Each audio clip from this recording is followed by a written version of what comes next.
All right, y'all, welcome back to another episode of the More Life podcast. This week, we got a very, very special guest, Jalen Nelson, also known as Lickmyfashion, a stylist, creative director, fashion influencer, and educator.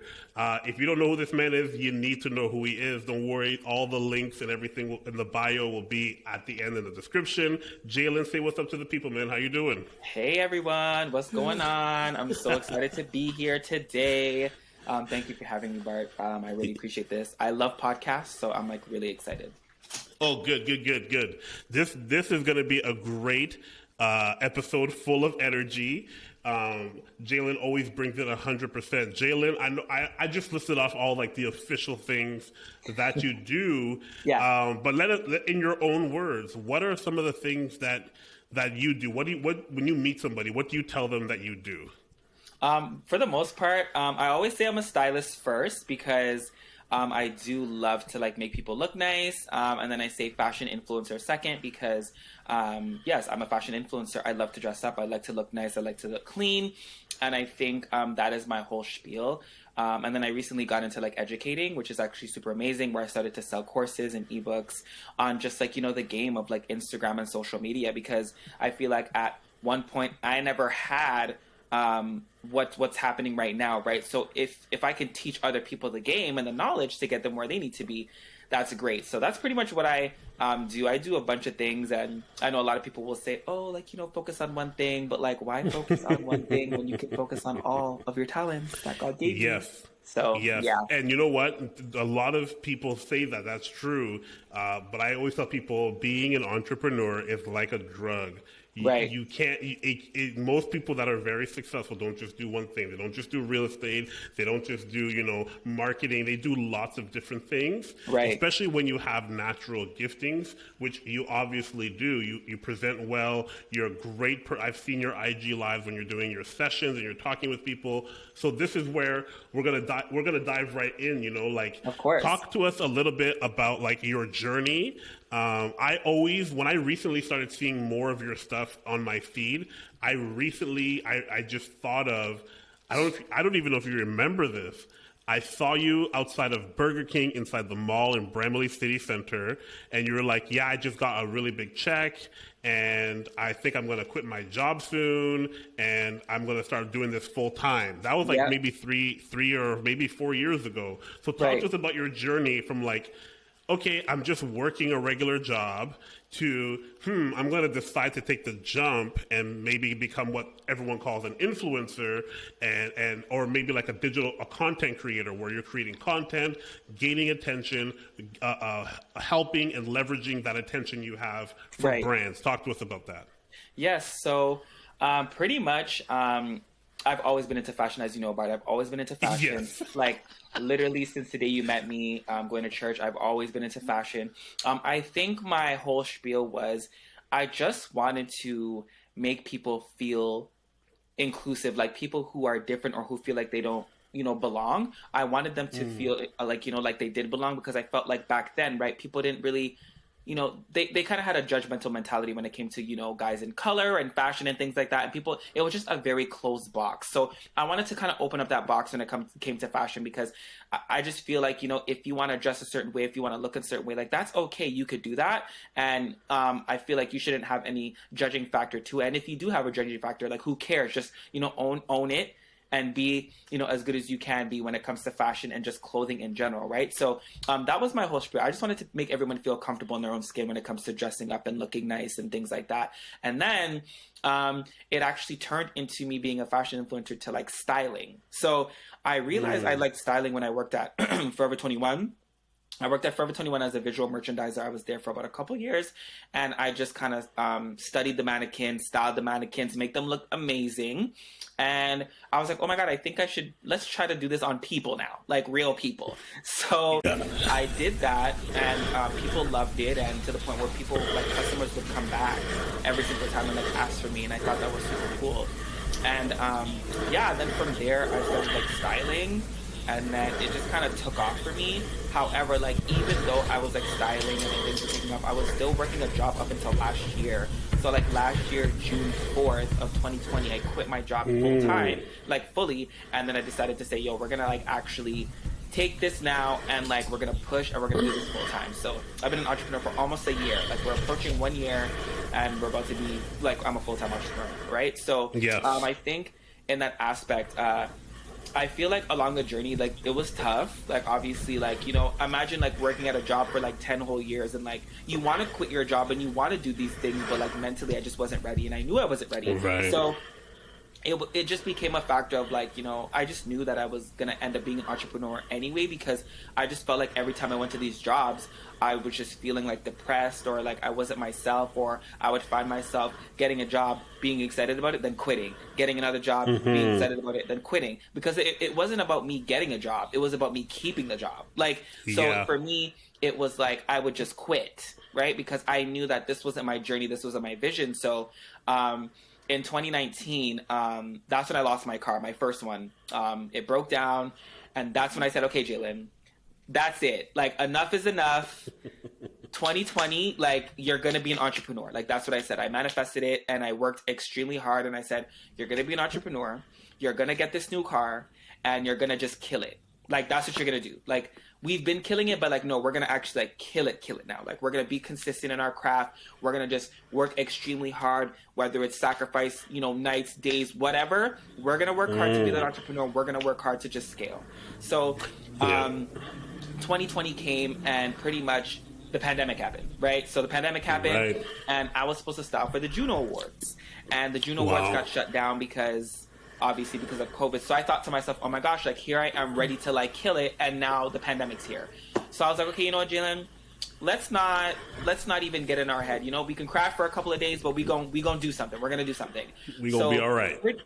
So pretty much what I did was I took some time and I pretty much wrote down a plan, a vision, a goal, and I said, okay, Jalen, like you're just gonna use all your talents now, and you're just gonna rock it out the park. So you're gonna use your styling, you're gonna use your talents when it comes to like, you know, computers, because I used to do intros and outros for people's YouTube channels. You're going to do that. Yeah. You're going to, you know, start to educate, because I realized like, okay, like I have all this knowledge. So now we're going to start to put it into perspective, and now we're going to educate. So 2020 was the year where I really blossomed into my own. Like I started doing courses. I started selling courses. I started just really teaching a lot. And then I started to get into my creative alternative. And little did you know, like June 4th came, and I was already scaled to 5 figures in my business. So literally within 6 months of the pandemic, I scaled to 5 figures within my business, just from using all my talents and monetizing social media and being consistent.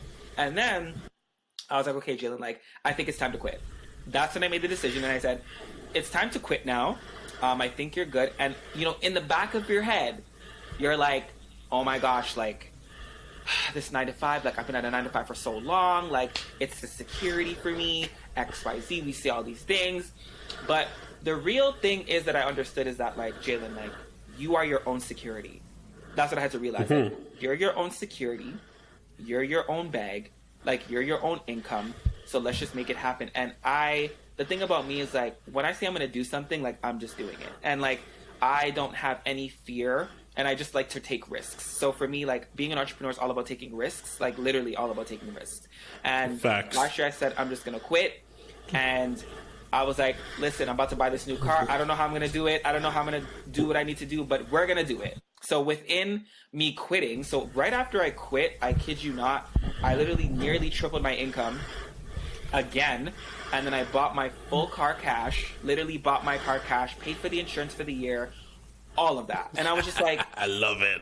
I was like, oh my gosh, this is crazy, right? Because I never thought that would happen. But when you actually put in like your goals and you manifest them and you write it down and you look at it every day and you pray about it all the time, like literally things will start to come into fruition. And that's exactly what happened. And now fast forward almost a year later, I'm like flourishing ever. And I feel like this is my best year yet because I'm so into my creativity. So I feel like now I'm really into my creative like self. Like I'm really feeling good.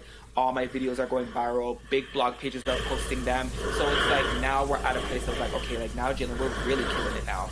And I think the goal is, the main thing is just to, you know, keep going. What I learned from all this is like, you know, you may have a bad day, you may have a bad number day, but just keep going. Literally, that's what I learned from it. Keep going, and that's my story. So yeah. Yeah, you dropped a lot of information just there, and I hope the people were paying attention in terms of sticking with it, not worrying about having a bad day, even, encouraging yourself and writing down your goals. All these things are so important. Now, the one thing I gotta say off the top is the reason why, Jalen, this is like an outside perspective, I really think that you're so successful is because from day one, you've been Lickmyfashion. Yeah. From day one. And I think the authenticity is not fake. You're not trying to be somebody else. You're not trying to, copycat something. I don't know how long I've known you, but you were young. You must have been a teenager. You know what I mean? And then you were still then Lickmyfashion, Jalen Nelson. Yes. And today you're the exact same person. So when you get to a certain level of success, it's kind of like you can kind of feel like, yeah, because I've been doing this, and it hasn't just been a luck or a flash in the pan where I had one viral post and then after that you kind of fall off. So when you do something on a consistent basis, it's like, okay, this is for real now. And I think the secret sauce is a lot of times people try to emulate what they see versus being who they naturally, uniquely are, who they're created to be. And once you tap into that, that's like a whole other world, because now it's not work. You don't have to I got to put on this hat and I got to put on this nice shirt and I got to do no, this is how I was going to dress anyways. This is how I was going to look anyways. This is how I was going to present this idea or this course anyway. So it doesn't become laborious. It doesn't become that hard, so that journey that you went through, it was kind of almost like you giving yourself permission to be fully you. You know what I mean? So that now when it's like, okay, I'm ready to take that jump, it's not that big of a deal because all I'm going to do is keep doing me. I already wrote down the things that I want to. I already wrote down the things that I set my goals on. So I think that's like a huge part in growing success and being an entrepreneur, because it is scary. For anyone who's listening who doesn't think that it's scary, I have a wife, I got 2 kids, and it's all on me. But at the same time, you have the luxury of saying, no, it's all on me. So it can be seen as a bad thing, or it can be seen as a good thing as well. And that's what I'm saying. Even for that too, I think that what you were saying just now, the beauty of entrepreneurship is what I really love. And I also love the struggle of entrepreneurship, because you learn a lot. You really learn a lot, and I think people take the struggle for granted. They think that it's something that's so bad, and I personally love the struggle of being an entrepreneur because it teaches me things and it molds me to be better. And I wouldn't trade entrepreneurship for anything. I think it's such a great journey. And especially I just love working. I have a strong work ethic. And I just think that coming into my full self in 2021, I was blossoming in 2020, but coming into my full self in 2021 is probably the beauty of it all. And I go through, listen, there's days where I'm I'm annoyed. There's days where I'm I'm over it. But the one thing that I don't do is I don't stop. Right. And I think when we tend to be in a situation where we're it's not working for me, we just want to give up. And that's not how it's supposed to go. Right. Even through the times where you feel like nothing is working, that's when you should work your hardest. And I think that's what I do, because again, not everything is going to go your way, but you need to work your hardest, even when things aren't going right, even when nobody's watching, even when people don't see it, or even when you don't see it. Because when you don't see it, it's okay, whatever, but you have to actually see yourself there to manifest it. And even when nothing's happening right now, the thing about people is they think that, okay, being an entrepreneur is great, but then they forget the aspect of sometimes it takes months, sometimes it could be years to get to that actual level that you want to get into life, and not everything is overnight. So when people are oh, I'm not doing this because I want to give up, well, you didn't even give yourself time to blossom. Right. You didn't give yourself time to really shine, right? You didn't give yourself that time to actually grow, and you can't stop something before you actually see yourself grow, right? So I think in that aspect, that's what I would say to people who are entrepreneurs. I just feel if you are struggling with that situation, understand that nothing happens overnight, but the goal is to just keep going and be consistent. Like that's Yeah. just it. Like keep going and be consistent. Like The because you can have consistency all the part is talent. how people get like bogged down with, because it's a lot of work. You know what I Yep. mean? When you're making a reel or you're making a story on IG, or if you're doing stuff on TikTok, and it's cool, you spent maybe 30 minutes, hour and a half, 2 hours, and you got maybe like two or three. And then to think, I'm going to do this every day. I'm going to do this so that I have more that I can post on a consistent basis. That gets tough. I know that no matter what, like you have to do so many different things in a day. Take us through like the typical day with Jalen. Like, how do you plan out your day? How do you like segment all the different things you got to do? Because I know like you go on IG Live. I know you got a course. I know you do teaching and educational stuff. You also post your stuff. You got brand deals, all these different things. Walk us through like a regular day. So I think for me, a regular day would look like, first of all, I have structure. So if anyone wants to know, like being an entrepreneur, you need structure. You can't just wake up and do anything you want. Like, no, like, I go by an agenda.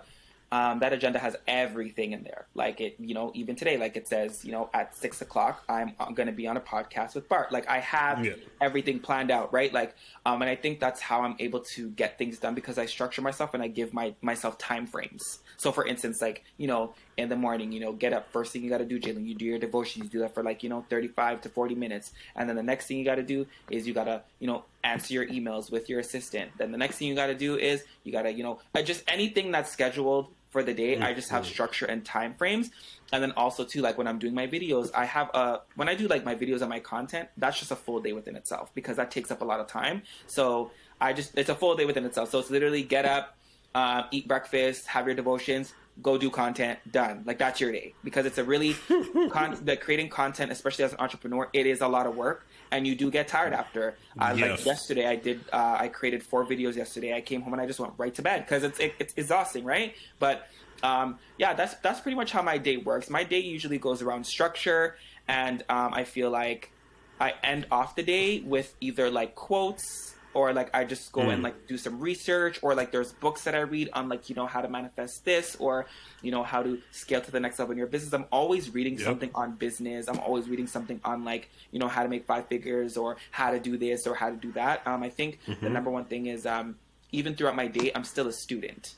And that's one thing that I'll never give up, because, a lot of people, they're successful and they always want to be on top. But in order for you to be that, that top figure, is you need to always remain that number 2, right? And be that student and always be willing to learn. So I think that's pretty much how my day goes, to be honest. How often do you film content in a week? Once a week. So I film content once a week, and then I film like 4 to 5 videos in one day. So yeah. And then you schedule that out to go out on different platforms or different things. Yes, correct. Yeah. So I will do, so for instance, like yesterday I filmed 4 videos. So like now the 4 videos will be scheduled to go out this week on all platforms. And then this week again, I'm going to do another day and then create for next week. So I'm always constantly creating. Then you also have like specific days that you make sure are always blocked off for like client work, because you also have clients that you styled shoots, all those different types of things. So I want to make it super clear for our listeners who listen to this. It's like there are I'm a huge fan of what you just said, batch work, where on for me it's a Wednesday. That's when I get all my client work done. Monday and Tuesday, we have the business marketing stuff that I have to do. And then Friday, we have a lot of accounting stuff. Thursdays, all meetings. All my meetings happen on Thursday. You have to block it out. And I think that what you're saying is it's the same thing. You have specific days. We do content creation. Okay, now I have a specific day where it's I'm only doing the style shoot, or I'm doing client work, or whatever it is. Yep. This is the day where I'm going to be writing for the courses that I'm offering, or what I'm going to be saying on my live.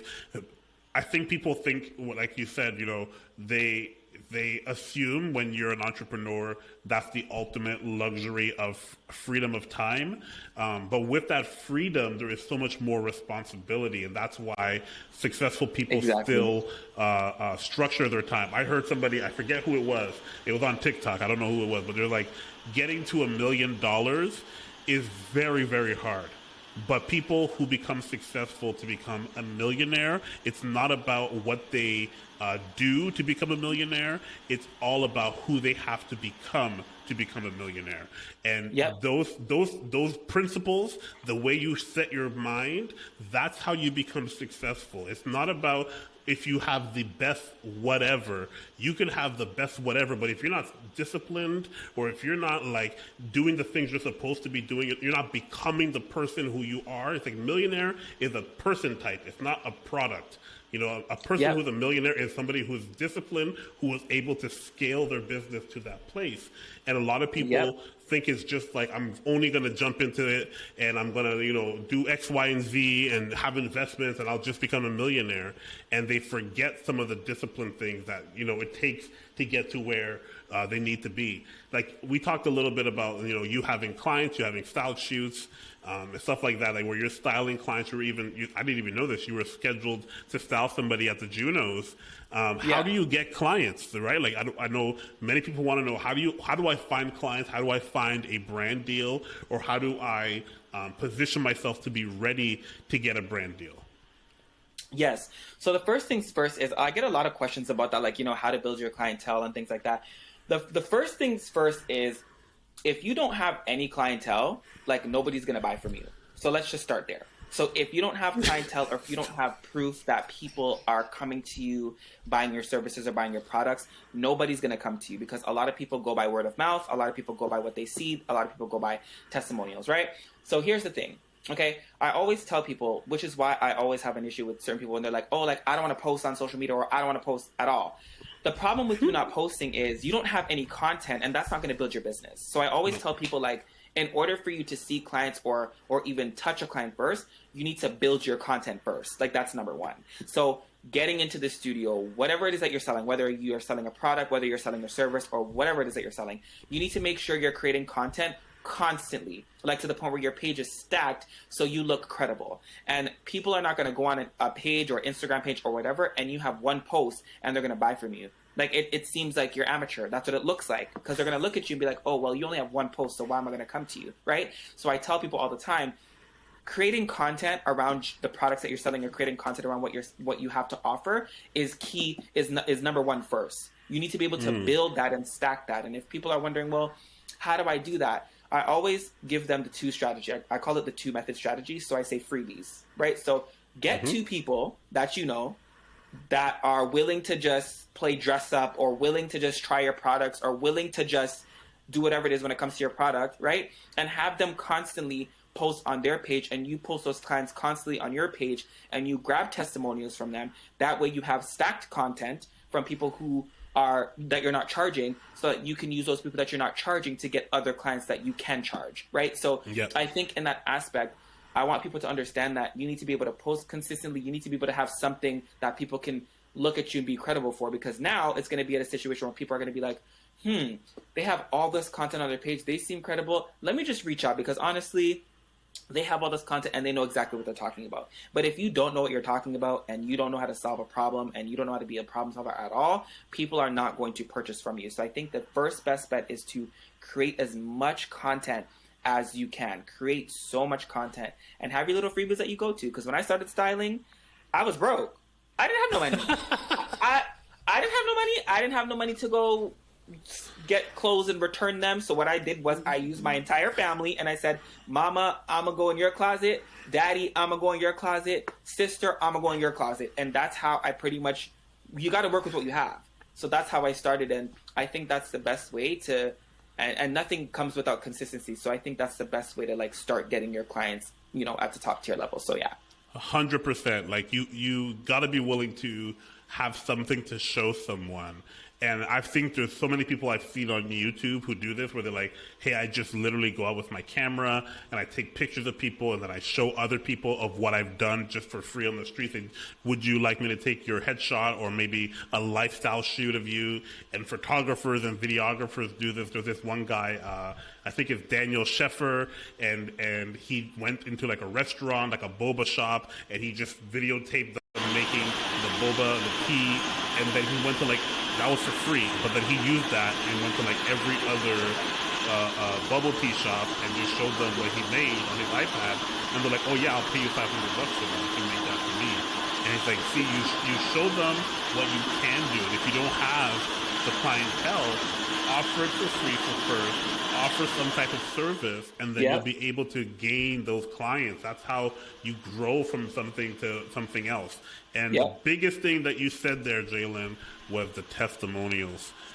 People need to see that. You know, when you those endorsements, that social proof where people are like, oh, you rock with them? Okay, I get it. Okay, cool. If I need a stylist, of course I'm gonna go with the person who already had a referral from one of my friends or my friend's sister, because it makes perfect sense. And now when I go to your page, like you said again, number one, having content there. Oh, he does this for real. This is not just like a game. Because what happens when people go to your page and all they see is like one post or like a sporadic post with no common theme, then they think that you're not doing this full time, or that this is a hobby. And if you're dealing with, let's say in your situation, a stylist, or like in my situation, web development, they're like, oh, he's only doing it like, you know, as a hobby. It's not necessarily for real. Then you're turning people away even before you've had a chance to have that conversation with them. So knowing what you want to be offering for people and then making that content is super key. I think another thing too is going to be like your audience. You know, knowing who they are and speaking that language to them. Don't come harsh if the demographics show you that, you know, that it's more female. You got to come a certain way if you're going to present a certain way.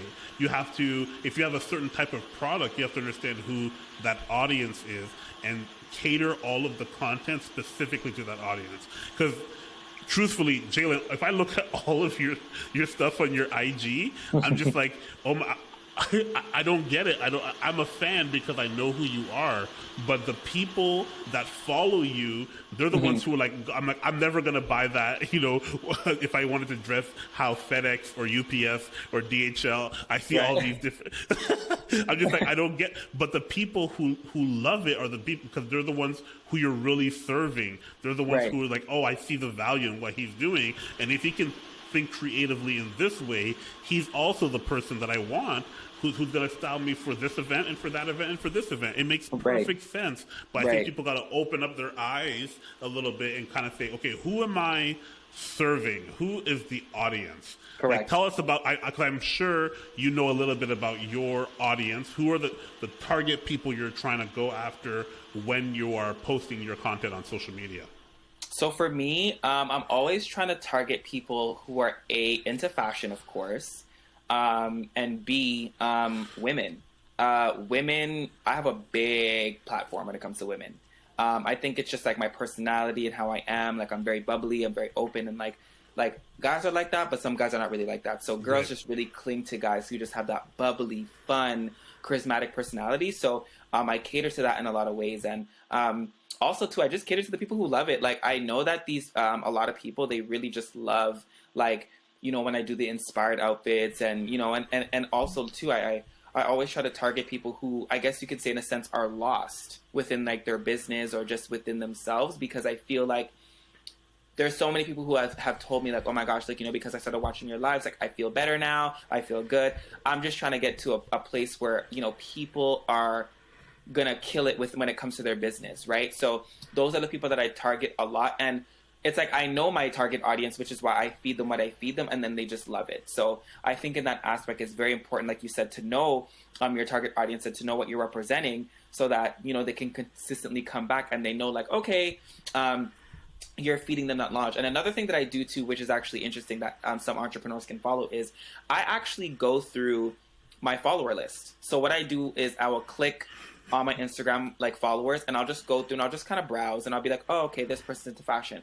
Oh, okay, this person likes clothes. Oh, okay, this person likes this.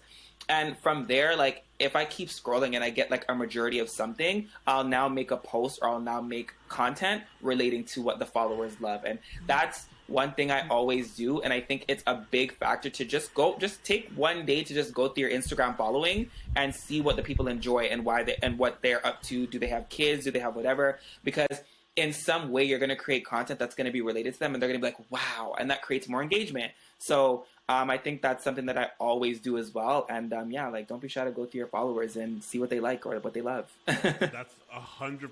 That's a major key alert right there, yo. Because a lot of people, if you don't know and you're like, I don't know, I'm just learning, I'm just trying to figure it out. Then you need to be, like your followers. You're like the leader of that community. Right. So you want to make sure that you're checking up on them. You're making sure that they're feeling all right, that they feel valued, and that you're offering something that they want. Right. And I think when you treat it like that, it becomes more of a relationship and less of a, I'm just posting to gain following so I can sell a course or sell a product. People, like, it's 2021. People can read that stuff a mile away. They know Yeah. when you're being shady, when you're trying to just monetize something for the sake of monetizing it. Yeah. And they know when you're chasing trends, when you're just doing something because everybody else is doing it. Right. I feel like, especially in your industry, social media influencers, brand influencers, there's a lot of like just chasing the next wave. How do you avoid that? How do you try to stay unique to your personality and style? Like when a brand comes to you, do they want you to put your flavor on it, or do they try to say, hey, you have to do it this way, X, Y, and Z? Yes. So for the first question that you asked, I think for myself, the biggest thing for me is, Jalen, if you're going to hop on a trend, if you're ever going to hop on a trend, you're going to do it your own way. Like, that's how I always think. I always think, like, if you're going to hop on something that's popular, you're going to put your own spin on it. Because there were people who were doing, like, inspired looks, but they weren't thinking outside of the box. It was just, like, the regular inspired emojis, inspired whatever. But no one's thinking about, like, shipping companies, car dealerships.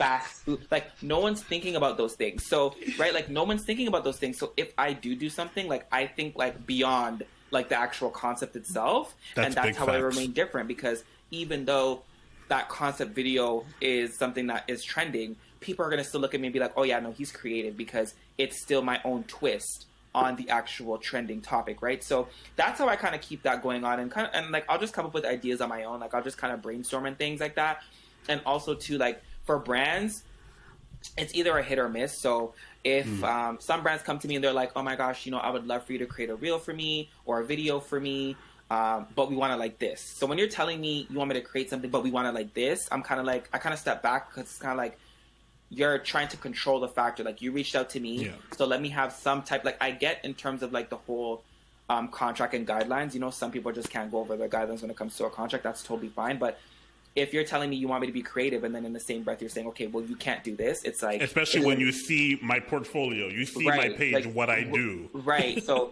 it becomes a little bit more difficult for me to tap out of my shell when you're not letting me be creative. And then there's other brands, like I have a couple of brand deals that I just signed, and they were like, do what you want. Here's the timeline, take the product, do what you want. Because they see it, they're like, we see the vision, we think you're creative, do what you want. So... I get both in both aspects, in both trends, but I think it's just a great feeling to know that these brands in general entirely just reach out because they're like, oh my gosh, like he's so creative. Let me see what he has. Like, let me see how we can bring value to our brand. And I think that's key. How do you build trust with those brands? Because in my mind, I'm like, and if they give you creative license to do something, you better knock it out of the freaking park and make it really good, because they're trusting you, and that's how you're going to build that trust so that the next time they'll be like, okay, the budget's bigger, the products or the gifts are going to be bigger, and the expectation is going to be bigger. If you're really trying to level up, I'm always like, yo, if they trust, they give you a little bit of trust, you have to do really well. That's like your one shot for them to be like, oh wow, okay, we had Jalen at this level. Jalen's way up here. We didn't know he had all of this in the bag. Right. You have to build trust. Yeah, and I think that's what it is for me as well. I think in that aspect, the reason why I'm able to have great trust with these brands is because I am outside of the box, and I do think creatively outside of the box. And I think I always tell people, like, when you get a brand deal, or just in general, like even if it's free, do it as if you're being paid. Like, I think people have a different, like, they have a different, like, set of things when they're getting getting paid versus not paid. It's like, oh, I'm not getting paid, so I can kind of just do whatever I want, versus, oh, I'm getting paid, I have to blow it out the park. No, you need to blow it out the park all the time. So if you're not even getting paid, blow it out the park. If you are getting paid, blow it out the water. You know, same concept. And I think that's why I was able to keep such great relationships and then end up turning free projects into paid projects, because people knew, whoa, like he's really putting his all into it, like as if he's getting a check. So let's give him one. Yes. So that's how they think. So I think in that aspect, like anytime I do a deal or anytime I do a brand deal, or even if it's like a gifting for a brand where they're like, okay, we can't do a paid partnership right now, but we'll see what the offer holds. Anytime they send me something, I'm always going above and beyond to make sure that the product is put out the right way, because I want to make sure that, okay, like they see this, they're like, oh my gosh, no, I'm going to keep sending him stuff. I want him to create more content. And then boom, it's like, it goes from that to just being paid. Right. So, Yep. I think the goal is to, always just never let up when it comes to a product, a brand or whatnot. Always put your best effort into something, because when you do that, the brands will see that and they'll want to continuously build a relationship with you in the longer run. So yeah. Yeah. Game respects game. And I'm a big believer of whatever level you're at, that's also what you attract. So if you want to attract a different level of your business, like the next tier of pricing that you're offering, the next tier in distribution, whatever it is, you have to behave like that, because that's what attracts it. So it's funny, I tell this story a lot of times, especially to young designers when I'm doing like mentoring and stuff like this. I remember the first time I charged somebody like $200 for a logo. And to me, that was a big deal. But then all I would get were $200 logos. And so it's like, okay, the moment I raised the prices, maybe the first person said no. Maybe I would put it up to $600. Right. You know, and then the second person said no. Maybe the third person said yes. The moment you start believing that it's actually worth $600, right, then all of a sudden everybody else you talk to is okay paying $600, because you're confident and you've reached that level. That's what it costs. Now, at the price that I charge for a logo, to many people seems astronomical. It seems crazy. But I've never had a month where we don't sell a couple of them, because once you reach that level, you kind of are in that sphere now. So I would tell anybody, you have to behave as if you were getting paid the price that you wanted to get paid, so that you could actually get paid the price that you want to get paid. There's no two ways about it. If you act broke, you're going to be broke. That's exactly how it works. There's no two ways about it. But if you carry yourself in a way that, you know what, I'm taking this business seriously, then the business is going to take you seriously. And there's no game respects game. So you have to show up that way. We have a few minutes left. I wanted you to talk about your team that you have around you that help you make all this stuff happen, because a lot of times people assume that it's one person who does it all, and they got there's a lot of hustle for years. You know, people do this on their own. They got to hustle on themselves. They have to. The visionary is in charge of holding that idea in their head and developing it, and then eventually they have to share it, and they got to tell other people and bring them along and cast that vision so that other people can get excited about what's happening, and then they can be partners. And then I also wanted to quickly talk about how, you know, how when you're starting out or when you're finding your way, how you can really find your authentic self. But first, let's quickly talk about your team. Yes. So it's actually funny because I actually never had a team up until this year. So 2021 was when I officially got my team. So I love my assistant, Lexi. She's amazing. And I have an assistant creative director, Stefan. He's also really amazing. Like the both of them are just like heaven sent, because I never thought I would have a strong team like I do have right now, because last year it was just me. And people would be thinking, you have a team? And it's like, no, because I know how to really hold it down together. I really know how to hold it down for me, because I think I was always very nervous of giving, you know, certain roles to other people. But one thing you have to understand is if somebody's good at something, give them that opportunity to be good at that one thing.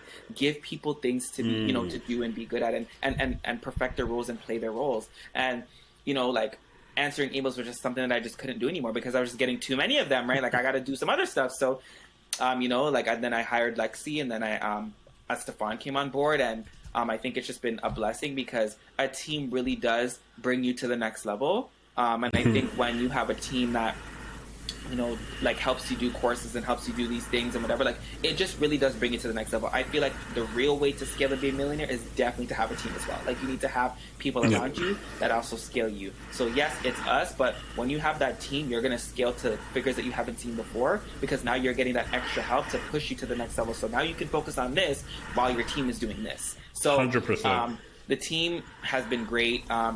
I will never go back to just me by myself, because that was just crazy. I don't know how I did it, but I guess when you're really determined. I don't remember. Before I had staff. I Right? don't know what I was doing. Yeah, no, for real. I was like, what? But now that I have it, I feel blessed, and it's great. So having a team is extremely important, and I know that some people are selfish with their brand, but I promise you, when you have a team, you will feel so much better, and the help that and there's certain things that you don't need to focus on, like give it to somebody else to kind of take control of, right? So yeah. 100%. And before we go, I wanted to also make mention of, since I've known you, Jalen, you've been, like I said, you've been the same way, being black, being stylish when everyone was doing baggy clothes and a certain style, in the mid-2000s, you had your own unique flair. And I would be remiss if I didn't mention how courageous, how brave it is that you stayed true to yourself. And I think, like I said before, that's a huge part of your success. And I wanted you to have a chance to maybe speak to that for people who may be different and may not fit every norm that people might put on them. And how people, like you mentioned this at the very beginning, how we live in such a judgy world. Everyone has a freaking opinion about everything. But I think there's lots of people who, especially now that you have over 80,000, it keeps going up every time I look at your page, followers on IG. I think there are a lot of people who look up to you and saying, wow, I see myself in Jalen. I see myself as this person on IG, and there's not many people, like we've talked about already, in this space, people of color in this space who do it the way that you do it, with their own unique personality, with no apologies for who they are.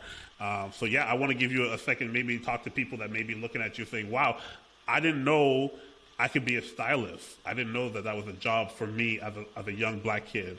You know what I mean? So I feel like that's super important as well. Yeah. So I think the main thing when you said, we try to like fit into this norm, don't. Don't. I think we get so caught up in wanting to fit in. And like, what does that even mean? And I think for myself, I never tried to fit in. I didn't want to be like everyone else. I didn't want to wear the same baggy clothes like everyone else. I didn't want to do that. I just didn't want to do that. And I actually made a comment the other day, and I said, you know what? I'm the good rebel. And my mom's like, what does that even mean? And I was like, I'm the good rebel because I will not do things of like the world, and like I will like do things on my own. So that's what I mean by that. And I think in that aspect, like I just always stuck to what I wanted to do and stuck to me and myself, right? Like in terms of that aspect. And I think what I want you guys to take away from this conversation in terms of being you is just don't ever feel like you need to fit into something that you're not. Like if that's not you, don't do it. If it's not something that makes your heart feel good, don't do it. If it doesn't make your mind right, don't do it. Like I could even tell you, Bart, there's so many like brand deals that I had to shut down because it wasn't me, right? Like, and the average person would take it and fit in and, do what the world is doing. But whatever you have to offer, like whatever you guys are doing right in this moment, understand that is you, stick to it, and just be authentically you, be cool, be humble, be nice, because the attitude, especially like with attitude, like, have a great attitude, always feel good, always, have that, jump of joy, because when people see that, people are going to cling to you a lot more. And I think that's the bulk of it. That's the reason why I have, such a high following, is because yes, I create dope stuff, but I'm also a cool guy. I'm cool. Like, I'm a nice person. Like, I greet people. I'm very loving. I'm caring. So I think in that aspect, like once people see how your attitude is and they see how you are as an individual, they will cling to you. But the goal is you don't have to fit in. Whatever it is that you love to do, stick to that. So whether it's singing, acting, dancing, whatever it is that you like to do, you could do that and you could be successful in it and you could stick to yourself. Don't ever feel like you have to change yourself to be successful. You can literally just be you, and that is all you need. So, yeah. That is awesome. For those people that, if you have not yet somehow gone and found Jalen on Instagram during this conversation, first of all, what are you doing? Second of all, make sure you hit a like and a follow, all that kind of stuff. Jalen, where can people find you online? Yes, you guys can all find me at Lickmyfashion pretty much everywhere. Twitter, Lickmyfashion. TikTok, it's at Lickmyfashion. Instagram, Lickmyfashion. Pretty much, once you type that in, you will find me. So yes, that is where you guys can find me, on every platform. Awesome, y'all. This has been the More Life Podcast. Peace out. Bro, that was